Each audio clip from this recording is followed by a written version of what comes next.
Hello, and welcome back. So, what do we know about shutting down the XL pipeline? Yeah, by the way, this video is going to be about the XL pipeline. I might not make it all the way through because it's totally off the cuff. All right, so first day of office, Biden basically shuts down the XL pipeline and declares war against the oil and gas industry. Okay, but in the background, the whole Green New Deal thing is their main topic. Let's save the earth. By the way, Green New Deals have failed 85% of the time, and most of the time the country is left, especially the poor, because I've said, we're all going to starve to death. When I say we're all going to starve to death, I'm not referring about the rich and living in their gated communities with their blue hair screaming about how much they hate America, although they became successful in America, and yeah, you know how it works. Anyhow, XL Pipeline. Biden shut it down on the first day with executive order. And by the way, Biden put more executive orders in the first week of office than any other president, and more than the last two presidents combined.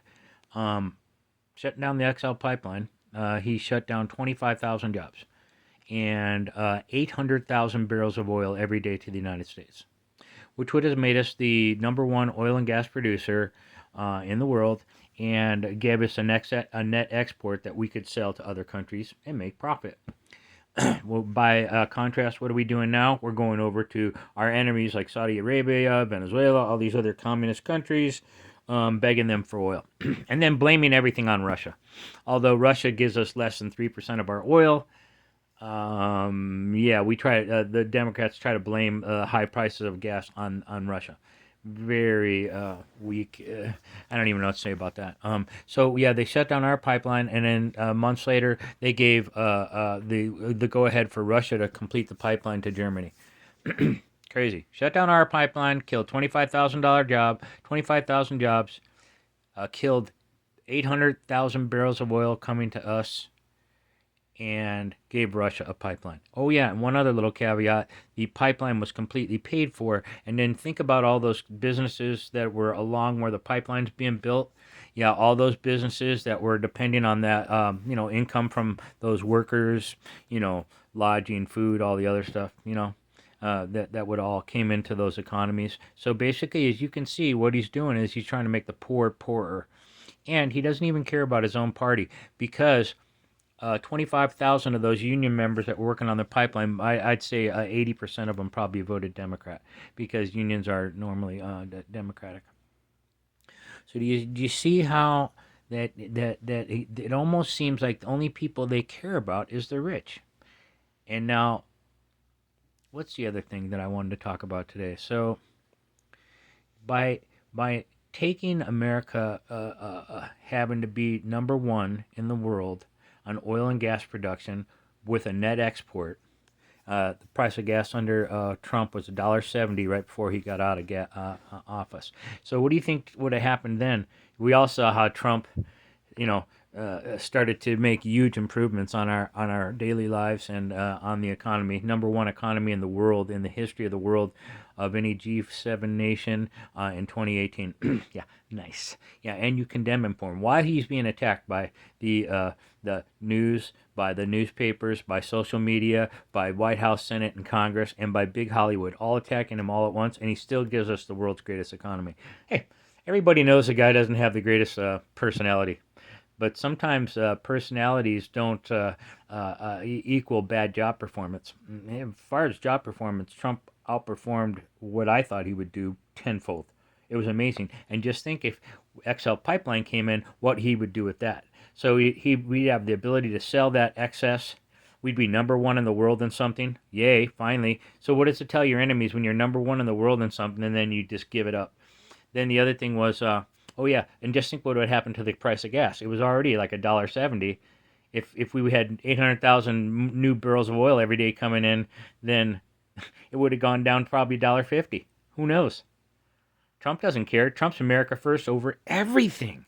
That's the one thing that you never hear people, the liberals, scream about. Yeah, he was America first over everything, man. He was going to clean out the swamp like you never seen the swamp being cleaned out. Oh, and Okay, so I had a point too about oh yeah. So the National Strategic Oil Reserve was almost drained by Obama, and so when Trump took back over, he filled the oil reserve back up, and guess what? He's now draining it again. Biden is now draining it again, and that's why you're seeing a lower gas prices right now temporarily before the elections. Um, with because he's using the strategic oil reserve, which you're not supposed to do. And so let's think about this. So now he's bringing in oil from other countries instead of producing it ourselves and letting it come in through the XL pipeline, which was already paid for. Can you imagine paying for something and then just halfway through, let's just blow it off? Dumb, dumb, dumb, dumb. And it looks weak to your enemies too because you're number one in something and you give that up. What do you think Russia's doing when you see that? They laugh. What do you think China's doing? Here's an example of what China's doing. They're laughing at us. Yeah, and then he pulls out of Afghanistan and leaves behind $85 billion worth of weaponry and who knows what else.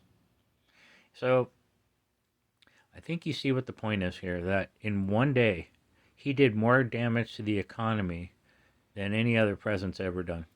But you still keep talking about Trump instead of saying, "Wow, look what Biden did to our economy." And then if you want us to talk bad about, like, I hate to say anything bad about Joe, but he's done bad stuff too. So Trump wasn't perfect, and he's got that big egotistical personality. But that's a lot of time works well as a president because then they fear you, and then they don't want to go to war with you. So, but Biden has problems too with his personality too. So you can't say Biden's perfect either. And then this whole thing about, oh, don't call me names, proper pronoun use. Come on, what did we learn when we were a little kid? Don't worry about what other kids call you. Like, oh, mommy, so and so called me a name. So what? If you spend your whole life worrying about what other people think of you, you're gonna have a miserable life. Never worry about what other people think of you. Only worry about what you think about yourself. So, you know, back to the gas and oil thing. Our economy runs 85% on gas and oil. So even if you go to electric cars, then in order to produce that electricity, you have to burn either natural gas or coal. So how does that make any sense? They say that if the United States went completely zero emissions, it would make less than 1% difference in the overall economy or the overall the overall climate. So unless India and China and other countries get on board with it, then it's not going to make that big of a difference. Jordan Peterson's got some really good work on this. If you're really interested in, from a scholar's point of view, to see, and he's a historian. He's a historian buff too. He really understands how things work. People are saying that they want socialism, and the only people that want socialism are people who have never lived in a socialistic society. Ask that little Chinese lady that's on TV all the time, and she explains how it was under Mao under socialism. They own everything, they control everything. They tell you where to go, what to eat. You wait in line for foods. They tell you what days you can go to the grocery stores. Yeah, all that kind of stuff. Yeah, none of that's freedom. That's all government control. They're gonna force you out of your house. Of course, these things will happen years down the road. The way it works is they little by little. So the reason they're bringing across all these illegal aliens right now because they want to make it even harder for the poor to survive in the United States and to get votes. And what's crazy is you guys don't even see it coming.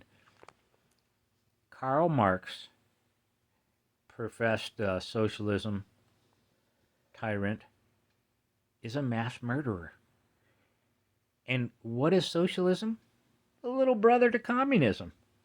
First socialism, then full-blown communism. And that's what the world, number one, the richest people in the world want. The World Economic Forum, Bill Gates, Klaus Schwab, all the richies, Bezos, Zuckerberg, all of them, they all participate in it. To them, we are nothing more than useless eaters.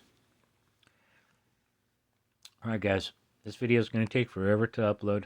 Just remember that when Biden shut down the XL pipeline, it keyed high inflation, high gas prices, high food costs, and it basically did that while saying that he's looking out for the little guy.